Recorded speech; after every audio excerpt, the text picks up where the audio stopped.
Bismillahirrahmanirrahim. Assalamualaikum warahmatullahi wabarakatuh. Okay, so bersambung lagi dengan tajuk yang seterusnya, iaitu pembiakan dan pertumbuhan,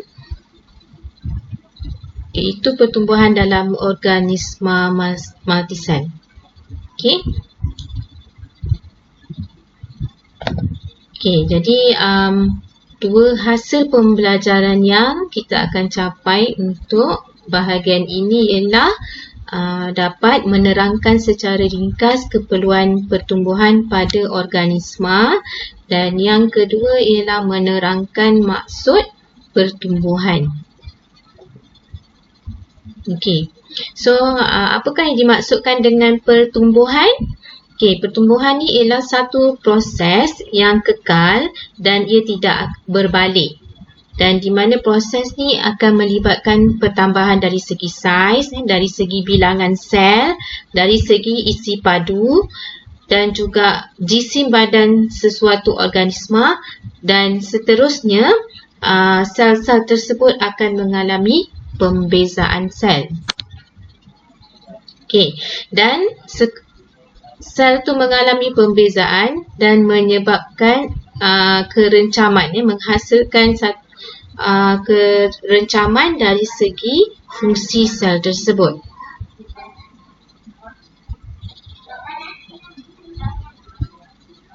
Okey, so untuk proses pertumbuhan ni sebenarnya dia berlaku daripada peringkat zygote lagi, iaitu dari peringkat satu sel sehinggalah kepada peringkat dewasa. Okey, jadi bila kita lihat pertambahan sel berlaku dari peringkat zygote kepada peringkat morula, blastocista, kita dah belajar sebelum ni, sehinggalah kepada peringkat dewasa, kita dapat lihat bahawa bilangan sel bertambah, kemudian saiz sel juga bertambah, dan yang seterusnya sel tu mengalami pengkhususan, pembezaan dan pengkhususan untuk menjalankan fungsi yang tertentu. So di situ kita katakan ia adalah satu proses pertumbuhan, dan proses tersebut berlaku sehinggalah kepada peringkat dewasa, sama ada bagi biasanya bagi manusia lah, dan juga tumbuh-tumbuhan. Okey, apa keperluan proses pertumbuhan ni? Okey, pertumbuhan ni perlu untuk perkembangan dan kematangan sistem badan, bagi membolehkan pembiakan berlaku dan menjamin kesinambungan spesies. Maksudnya spesies tu dapat dikekalkan. Dan untuk proses pertumbuhan ni, dia melibatkan tiga peringkat perkembangan. Dalam proses pertumbuhan ni melibatkan tiga proses, iaitu kita sebut sebagai proses pembahagian sel, yang kedua ialah proses pemanjangan sel, dan yang ketiga pembezaan sel. Okey, bagi tumbuhan, bagi pokok, proses pertumbuhan biasanya kita lihat dekat dua zon, iaitu zon pucuk dan juga zon akar. So kita tengok gambar ni, ini ialah bahagian pucuk. Okey. Dan untuk pucuk dia tumbuh ke atas, kan. Jadi proses pembahagian sel tu berlaku dekat satu kawasan paling atas sekali, kita panggil zon pembahagian sel, di mana sel-sel tu mengalami proses pembahagian. Okey, kalau akar, zon berlaku pembahagian sel tu dekat bahagian hujung yang bawah. So berlaku proses pembahagian sel dekat situ. Jadi sebenarnya pucuk dengan akar ni kita boleh bahagikan dia kepada tiga zon lah, kan. Contohnya kalau dekat akar, zon pembahagian dia ialah yang paling hujung bawah sekali. Kemudian bahagian atasnya ialah zon pemanjangan, dan di atas zon pemanjangan ialah zon pembezaan. So proses pembahagian sel bagi akar menyebabkan akar ni memanjang ke bawah. Okey, dan sel-sel ni yang terhasil daripada proses pembahagian tu akan tertolak ke atas dan masuk zon pemanjangan. Okey, tapi bahagian pucuk proses pertumbuhan berlaku ke atas. Okey, so apabila sel ni membahagi, dia akan tertolak ke bawah, masuk ke zon pemanjangan. Dan seterusnya, okey, bila pucuk ni naik atas lagi, sel tadi akan masuk dalam zon pembezaan. So kita tengok apa yang berlaku dalam proses pembahagian sel. Okey, zon pembahagian sel ialah zon di mana sel mengalami pembahagian secara mitosis. Okey, sel ni mengalami pembahagian secara mitosis. Okey, proses mitosis ni berlaku secara berulang-ulang kalilah untuk menambahkan bilangan selnya. Okey, dan pada tumbuhan terdapat meristem apex pada hujung pucuk dan hujung akar seperti yang cikgu sebut tadi. Dan dekat meristem apex ni terdapat sel-sel meristem. Yang iaitu sel yang membahagi tu kita sebut sebagai sel meristem. Ciri-ciri sel meristem ni, dia saiznya kecil dan tersusun rapat, mempunyai nukleus yang besar dan dinding sel yang nipis, dan juga sel ni tiada vakuole dan sitoplasma yang padat. Okey, so sel ni daripada satu sel dia membahagi kepada dua, dan seterusnya setiap sel tu akan membahagi lagi kepada dua. Sebab ini ialah proses mitosis. Okey. Okey, dan bila proses pembahagian berlaku, sel tersebut dia akan masuk kepada zon yang kedua, iaitu zon pemanjangan. Okey, apa yang berlaku dekat zon pemanjangan ni ialah sel tu memanjang atau bertambahlah dari segi saiz dia. Okey, so ini ialah sel yang mula-mula terhasil selepas pembahagian. Okey.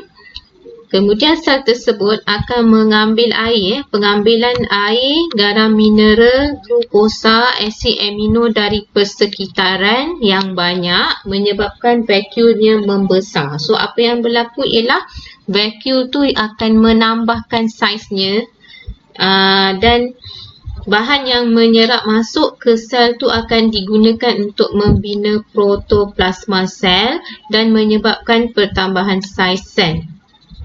Kemudian vakuole yang terhasil dekat dalam sel tersebut akan bergabung membentuk satu vakuole yang mempunyai saiz yang lebih besar.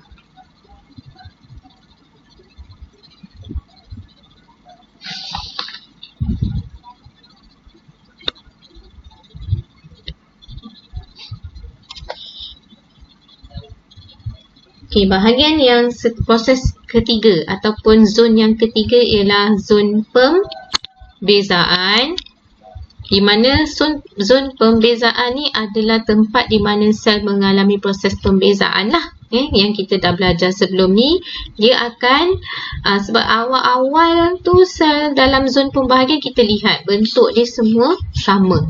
Okey, kemudian dia memanjang, dan yang ketiga ni setiap sel tu akan berubah dari segi bentuk dia, berubah dari segi strukturnya, sebab dia nak fokuskan pada fungsi dia lah, untuk membentuk kumpulan sel yang khusus yang menjalankan fungsi yang khusus. Okay, so kalau kita tengok bentuk selnya, ni sel apa kan? So ni ialah xilem. Jadi oleh kerana fungsi xilem tu untuk mengangkut air, maka dia mestilah mempunyai satu salur, kan? Tak bolehlah bentuk yang macam sel yang tumbuhan yang biasa kita lihat tu macam ni kan. Okey. Okay, so fungsi dia tu memudahkan, struktur dia tu memudahkan dia menjalankan fungsi tersebut. Okay, untuk contoh lain, sel epidermis akar. Okay, sel epidermis akar atau rambut akar akan dia mempunyai unjuran untuk menambahkan luas permukaannya untuk penyerapan air. Unjuran tu contohnya sel tu mempunyai bahagian yang terkeluar ni. Tu ialah unjuran lah. Jadi air tu dia mempunyai ruang yang lebih lah untuk meresap ke melalui dia punya dinding sel tu. Okay, untuk sel epidermis daun. Okay, sel epidermis daun ni contohnya sel pengawal, dia berubah membentuk sel pengawal, iaitu utamanya sel epidermis bawah daun, di mana sel pengawal ni kan, sel pengawal dia berfungsi untuk mengawal pembukaan dan penutupan liang stoma. So setiap sel tu ada bentuk-bentuk yang berbeza. Macam dalam gambar ni juga. Sel meristem.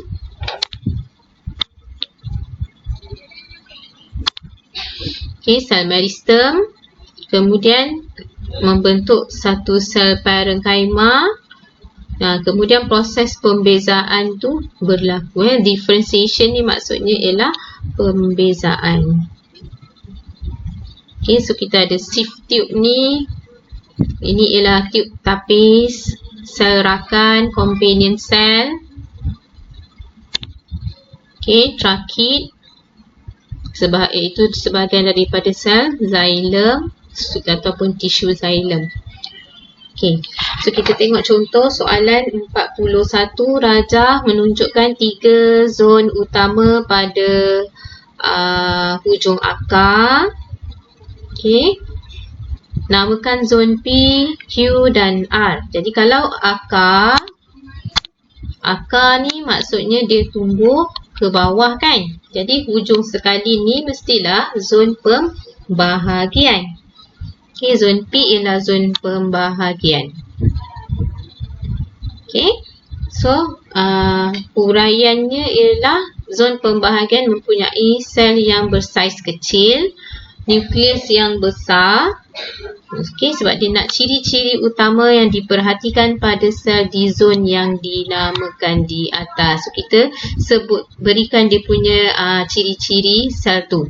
Saiznya kecil, nukleusnya besar, sitoplasmanya padat, dinding sel masih nipis dan tiada vakuum.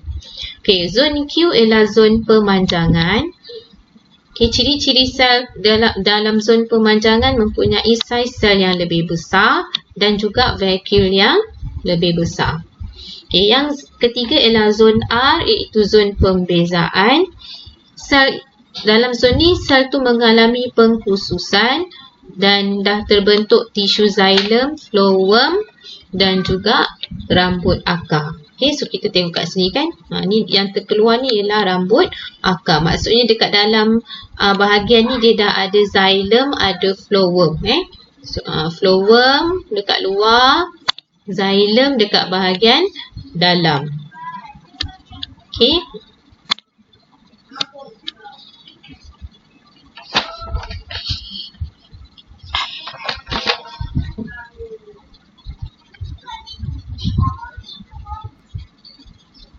Seterusnya kita tengok tajuk lengkung pertumbuhan. Untuk tajuk lengkung pertumbuhan, hasil pembelajaran yang perlu dicapai ialah yang pertama, mengenal pasti parameter yang digunakan dalam pengukuran pertumbuhan. Yang kedua, menghuraikan lengkung pertumbuhan sigmoid pada organisma. Yang ketiga, menghubungkaitkan bentuk lengkung pertumbuhan dengan fasa pertumbuhan organisma. Dan yang keempat, menerangkan bentuk lengkung pertumbuhan serangga. So dalam pertumbuhan, kita mesti ada parameter untuk mengukur pertumbuhan tu. Okay, so ada beberapa parameter yang kita gunakan. Jadi yang pertama ialah dari segi saiz atau isi padu. Okay, untuk saiz dan isi padu, pertambahan saiz atau isi padu sesuatu organisma ni ditentukan dengan mengukur perubahan ketinggian dalam satu jangka masa yang tertentu. Okay, so kebaikan kita menggunakan parameter dari segi saiz ni ialah ianya mudah dan cepat dikendalikan. Okay, dan organisma yang digaji tu tidak perlu dibunuh lah untuk kita mendapatkan parameter tu. Jadi maksudnya parameter tu boleh kita ukur pada organisma yang masih hidup. Tapi ada keburukannya jugalah, iaitu saiz atau isi padu ni maksudnya kita hanya mengukur satu aspek pertumbuhan sahaja dan kita tidak mengambil kira aspek yang lain seperti diameter dan jisimnya. Okey, kedua ialah dari segi jisim segar ataupun jisim basah. Okey, sesuai untuk mengukur kadar pertumbuhan manusia dan haiwan. Okey, contohnya kita timbangkan jisim ataupun berat badan lah. So itu ialah jisim basah. Okey, so dari segi kebaikan, parameter jenis ni ia mudah ditentukan pada bila-bila masa dan organisma juga tidak perlu dibunuh. Tapi dari segi keburukannya, dia punya bacaan kurang tepat kerana kandungan air dalam badan juga boleh mempengaruhi keputusan. Okey, so maksudnya bacaan tersebut bukan memberikan ukuran yang tepat untuk pertumbuhan dari segi sel. Okey, dan parameter yang ketiga ialah jisim kering. Okey, jisim kering kan, sebab ada perkataan kering ni maksudnya memang kita ukur jisim organisma tu tanpa kehadiran air. Okey, so jisim apabila selepas semua air tu disingkirkan dengan cara kita keringkan organisma tu dalam ketuhar pada suhu 100 darjah Celsius berulang-ulang kali sehinggalah jisimnya tidak berubah. Maksudnya dia dah capai tahap di mana air dah langsung tak ada dalam organisma tersebut. So parameter ni sesuai digunakan untuk menentukan jisim kering tumbuhan sahajalah. Okey, kalau manusia tu tak sesuai lah kan. Macam kejam pula kan. Jadi tapi dari segi kebaikannya kita memang dapat mengukur proses mengukur pertumbuhan tu dengan tepat. Tapi dari segi keburukannya, organisma tersebut terpaksa dibunuh dan dikeringkan. Dan bila dia kita dah bunuh, maksudnya nanti kalau kita nak ukur dia punya pertumbuhan lagi tak boleh lah kan. Jadi kadar pertumbuhan pada organisma tu tidak dapat dikaji sebab dia dah mati. Jadi dia tak mengalami pertumbuhan yang seterusnya.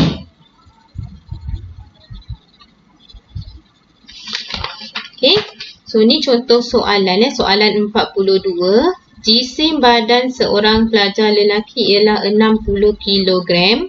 Berapakah jisim badannya setelah meminum 500 mililiter air minuman? Okey, terangkan jawapan anda. Okey, jadi nampak tak dekat sini badan pelajar tersebut mempunyai jisim 60. Lepas tu dia minum 500 air. So maksudnya ada kemasukan air dalam badan. Okey. So apa yang berlaku ialah berat badan tu akan bertambahlah sebanyak 500 gram daripada air yang diminum. Okey. So oleh itu berat badannya akan meningkat sebanyak 500 gram. Okey, maksudnya setiap air yang kita minum ataupun air yang kita buang tu sebenarnya mempengaruhi jisim badan. Jadi kalau dari segi pertumbuhan tu sebenarnya kurang tepat lah kan kalau kita ukur pertumbuhan dia. Okey, so yang seterusnya kita tengok lengkung pertumbuhan. Okey, lengkung pertumbuhan ni ialah graf yang kita plotkan, plotkan parameter pengukuran pertumbuhan melawan masa. Okey, contohnya dari segi ketinggian, okey, dari segi berat badan. Jadi dekat macam ni, ketinggian ataupun berat badan melawan masa daripada lahir sampailah sampai dia tua lah kan. Jadi bentuk lengkung ni ialah bentuk sigmoid bagi biasanya bagi manusia, haiwan pertumbuhan dia berbentuk sigmoid. Okay, so semua organisma berbentuk sigmoid.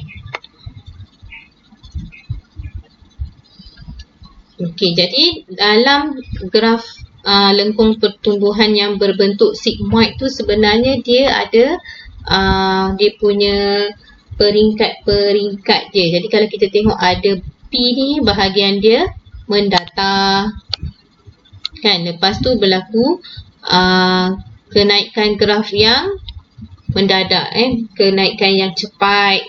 Okey, ada yang dah sampai dekat level yang maksimum dekat sini, ada yang menurun. Jadi apa sebenarnya yang berlaku dalam proses pertumbuhan organisma ni? Okey, sebenarnya pada peringkat P, iaitu peringkat permulaan, kadar pertumbuhan dia adalah perlahan.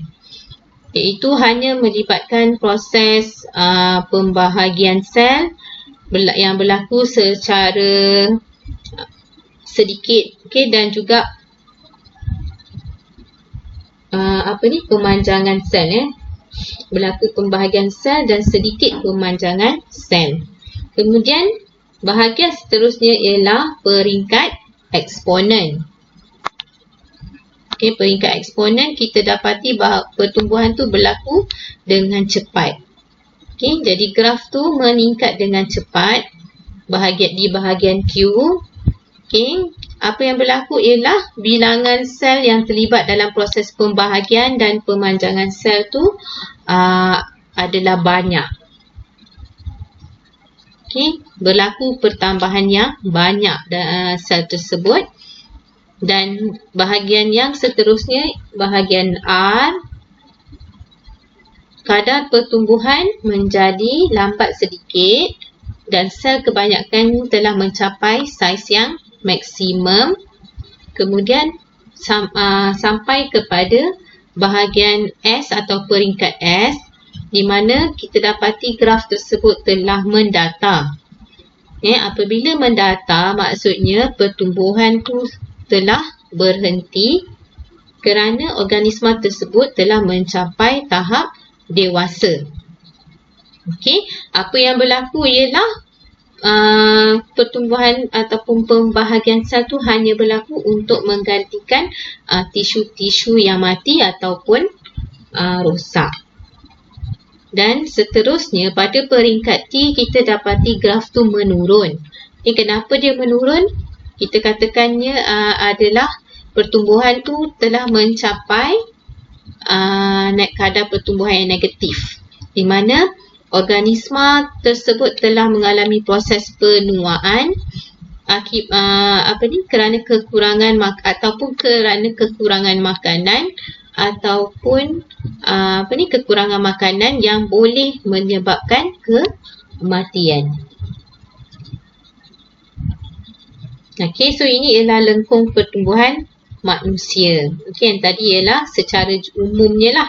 Tapi yang ini ialah pertumbuhan manusia. So, manusia ni dia ada beberapa peringkat hidup. Bermula dengan peringkat bayi, kanak-kanak, remaja, dewasa, tua. Okey, so kadar pertumbuhan juga ada dua kat sini. Ada dua graf. Yang pertama ialah bagi lelaki. Okey, ada persamaan tapi ada juga perbezaan sedikit lah dekat bahagian lelaki dengan perempuan ni. Okey, dan parameter yang kita gunakan dekat sini ialah ketinggian.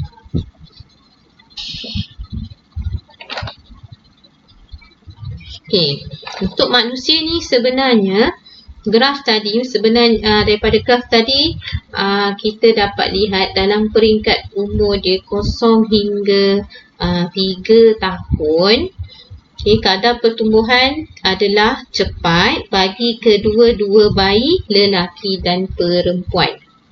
Okey. Okey, dalam peringkat umur 0 hingga 3 tahun, okey. Maksudnya daripada lahir tu sampai ke 3 tahun kita nampak perubahan dia ketara. Maksudnya pertumbuhan tu berlaku dengan cepat dalam masa 3 tahun tu. Okey. Kemudian masuk kepada peringkat fasa kanak-kanak iaitu 3 hingga 12 tahun. Okey. Kadar pertumbuhan akan menurun sedikit. Maksudnya perlahan lah, bukanlah dia bukan pertumbuhan yang menurun tapi dia punya cepat masa dia tu kan, dari segi kadar dia tu berkurangan.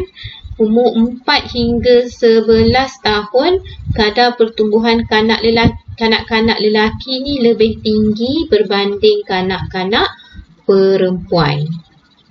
Okey, maksudnya dalam peringkat umur 4 hingga 11 tahun pertumbuhan kanak-kanak lelaki lebih cepat. Okey. Kemudian fasa yang seterusnya ialah fasa remaja 12 hingga 16 tahun. Okey. So kalau kita tengok budak sekolah rendah yang darjah 6 tu kita nampak kalau yang perempuan tu lebih besar daripada lelaki yang kecil-kecil kan. Jadi maksudnya remaja perempuan ni mengalami pertumbuhan yang mendadak dan mencapai ketinggian yang lebih daripada remaja lelaki.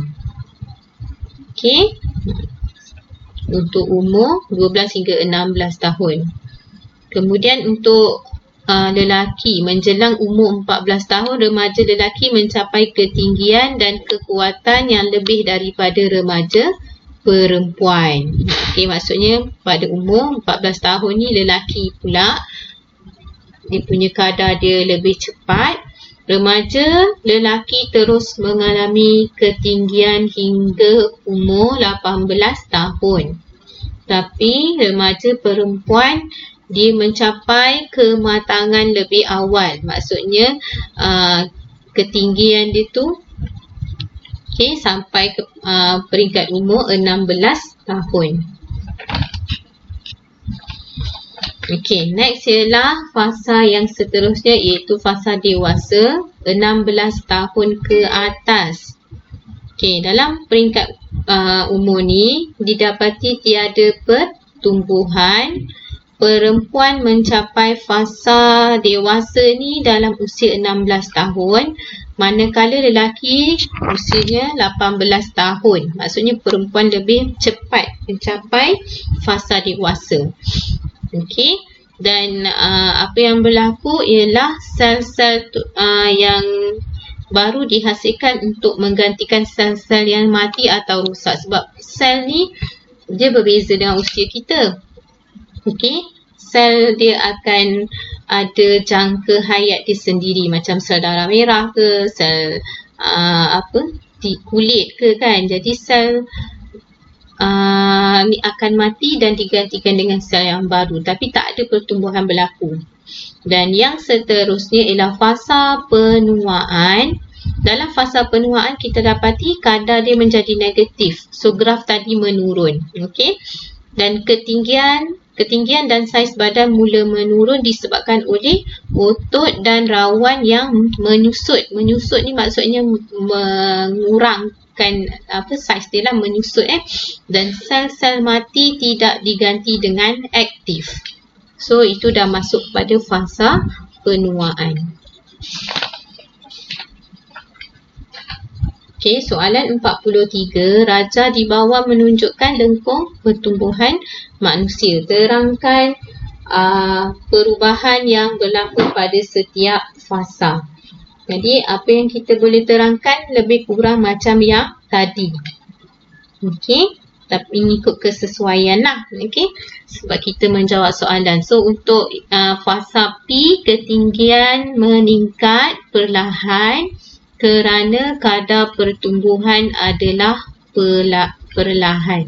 Okey, so sebenarnya dekat graf ni kat bahagian ni proses pertumbuhan tu dia macam bukan menurun lah, macam lambat sikit nak naik kan. Okay, yang berbanding dengan fasa Q ni dia naik cepat. Okay, so fasa Q ketinggian badan meningkat secara eksponen kerana sel aktif membahagi dan pemanjangan sel berlaku. Dan keadaan ini menyebabkan kadar pertumbuhan adalah cepat. Okay, dalam fasa R, ketinggian meningkat secara perlahan di mana sebahagian besar sel mencapai saiz maksimum. Okey, iaitu pada fasa ataupun peringkat remaja lah kan. Jadi kadar pertumbuhan menjadi perlahan. Okey, dan seterusnya S. S ni macam peringkat dewasa lah. Tiada perubahan pada ketinggian badan.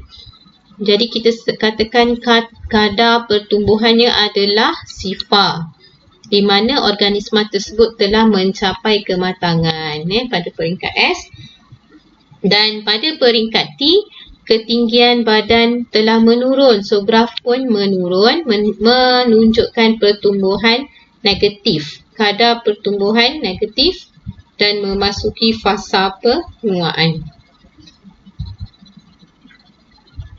Okey. So itu untuk manusia. Okey. Dan seterusnya kita tengok lengkung pertumbuhan serangga. Kenapa kita tengok serangga? Sebab serangga ni dia berbeza sikit. Dia punya graf dia berbeza. Jadi kalau kita tengok contohnya haiwan macam belalang, lipas, udang, ketam dan kalajengking. So apa persamaan antara haiwan-haiwan ni? Okay. Dia mempunyai rangka luar. Semuanya yang kita katakan kalau kita tengok udang dan ketam ni bukan serangga lah, tapi dia mempunyai rangka luar yang keras. Okay, kulit udang kan, kulit ketam dia tak ada tulang lah. Yang ni jenis haiwan yang tidak bertulang tapi dia mempunyai rangka luar. Kalau yang bertulang tu kita sebut rangka dalam. Yang ini rangka luar yang keras dan dia dibina daripada kaitin. Okay, so bagi kumpulan haiwan ni atau serangga, dia perlu menanggalkan rangka luar dulu. Rangka luar yang keras tu, kalau awak bayangkan macam mana saiz badan dia nak bertambah sebab rangka tu tak bertambah dah. Okay, rangka tu keras, dia tak membahagi. Serangka tu tak membahagi. So, kalau dalam keadaan tu saiz badan dia pun tak bertambah. Jadi untuk proses pertumbuhan tu berlaku, serangga ni perlu tanggalkan rangka luar yang keras tu. Okey, barulah pertumbuhan dan perkembangan boleh berlaku. Dan proses tu kita panggil salin kulit, penyalinan kulit, atau istilah yang kita gunakan ialah ekdisis. So, apa definisi ekdisis ni? Proses salin kulit lah. Okay, so proses ekdisis ni dikawal oleh hormon dalam serangga yang mengalami metamorfosis tidak lengkap. Okay, so untuk serangga, lengkung pertumbuhan serangga adalah unik sikit sebab dia berbentuk tangga. Okay. So dalam proses pertumbuhan dia, lengkung dia ni, kita nampak ada bahagian yang mendata dan ada bahagian yang menaik dengan cepat. Mendata maksudnya langsung tidak ada berlaku pertumbuhan, tapi ada graf yang meningkat dengan sangat cepat. Maksudnya graf tu betul-betul menegak. So garis yang menegak ni menunjukkan berlaku pertumbuhan yang cepat ataupun kita sebut sebagai ekdisis. Ekdisis, dan yang garis mendata menunjukkan pertumbuhan tidak berlaku. So graf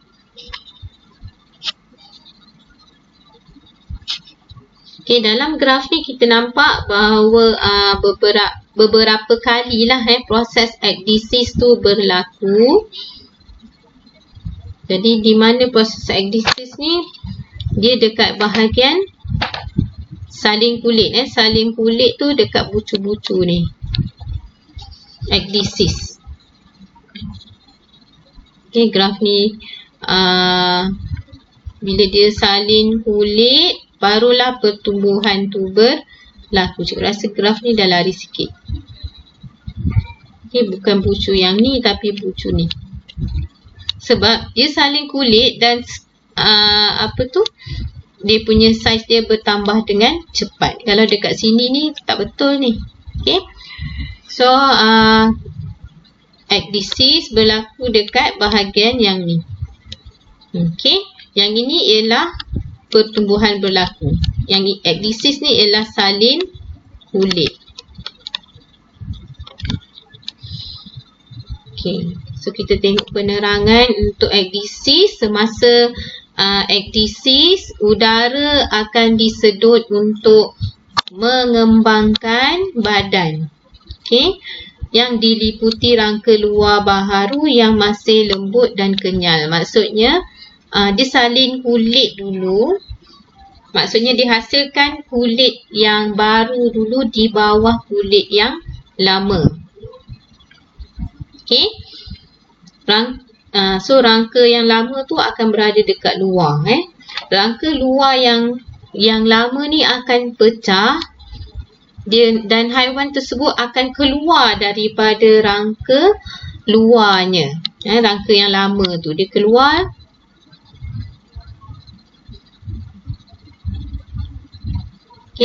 So haiwan dengan rangka luar yang baru akan keluar dari rangkanya yang lama, dan proses pertumbuhan yang pesat akan berlaku semasa proses pertukaran kulit tu. Sebelum ekdisis yang berikutnya berlaku, serangga ni kuat makan untuk menambahkan tisu-tisu baru dan akan mengalami pertambahan jisim badan. So lengkung pertumbuhan haiwan berangka luar adalah berbentuk tangga, kerana serangga mengalami beberapa peringkat ekdisis sebelum menjadi dewasa. So sebelum capai peringkat dewasa tu dia ada beberapa kali dia salin kulit. Dan peringkat antara ekdisis disebut instar, dan serangga di antara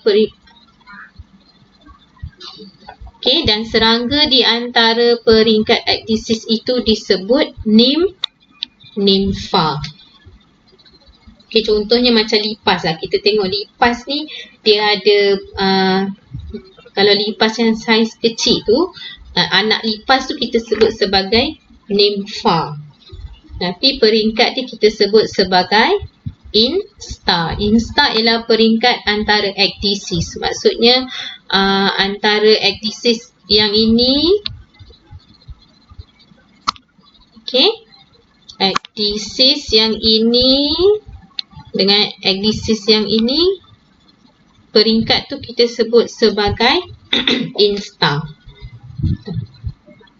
Tapi serangganya ialah nimfa. Nimfa tu daripada peringkat Contohnya macam ni lah kan. Ini peringkat telur. Telur ni tak ada pertumbuhan berlaku. Bila telur menetas, okay, dia keluar anak kan. Anak tu akan mengalami pertumbuhan dengan cepat. So, sampai kepada peringkat peringkat tu kita sebut sebagai instar. Tapi anak lipas tu kita sebut sebagai nimfa. Okay. Maksudnya serangga tu disebut sebagai serangga di antara peringkat ekdisis itu disebut nimfa. Serangga tu maksudnya anak dia lah kan. Disebut sebagai nimfa. Okay, ni contoh proses ekdisis yang berlaku pada belalang. Di mana belalang ni nampak ini rangka yang lamanya.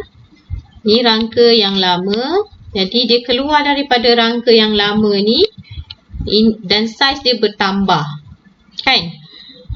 Sebab dia dah bila saiz bertambah tu lah rangka tu pecah kan. Dia keluar daripada rangka tu. Okay, jadi kalau nak lebih seronok lagi, tengoklah video-video proses ekdisis dekat dalam internet tu ada. Okay, nanti cikgu share. Okay. Yang seterusnya kat sini soalan 44. Rajah di bawah menunjukkan lengkung pertumbuhan seekor belalang yang mengalami ekdisis sebanyak 4 kali. So, kat mana 4 kali tu? Okay, ini telur, peringkat telur. Okay, kemudian ini tempat ialah peringkat dia menetas. Telur menetas dan keluar serangga yang baru. Kemudian dia mengalami pertumbuhan dia, kemudian dia maintain untuk satu jangka masa yang lama. Lepas tu dia nak tambahkan saiz dia, so kat sini ialah ekdisis berlaku, saling kulit bersamaan dengan pertambahan saiz.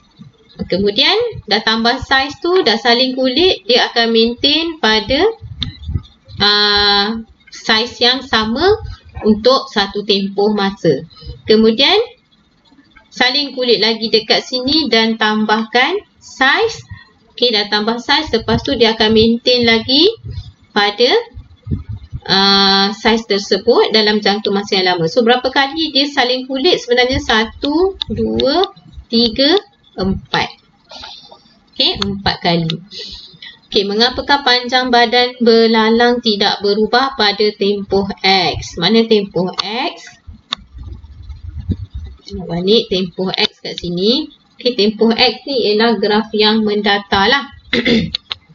Okay, sebenarnya apa yang berlaku kat X ni samalah yang berlaku dekat tempat lain juga. So, kenapa panjang badan belalang ni tak berubah dalam tempoh X? Kerana dalam tempoh dia garis mendata ni, X ni, rangka luar yang keras tu menghalang pertambahan panjang badan belalang.